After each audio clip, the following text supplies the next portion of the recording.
Alright guys, I just made it home from work. I stopped at Home Goods and I picked up some, what are these called? Pika Home, some milk hot chocolate balls. It's 6 in each one of these. I got the Nutcracker and I got the penguin. They so cute, right? I'm gonna put them over there on my hot chocolate bar.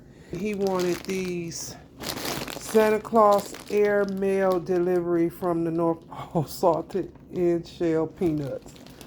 And I also got my baby girl these. She loved these vintage bake shop cookies. So yeah, that's what I got. Like, where am I gonna put them? I might have to put them somewhere else. What do y'all think? Like, I don't know where to put them. Oh my God, this is not big enough. My bar is not big enough. Okay, maybe one can go here. I freaking love these.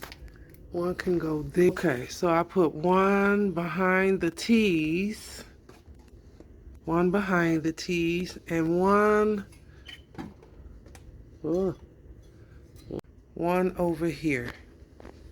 So that's how they look. So cute. I'm filling it up, y'all.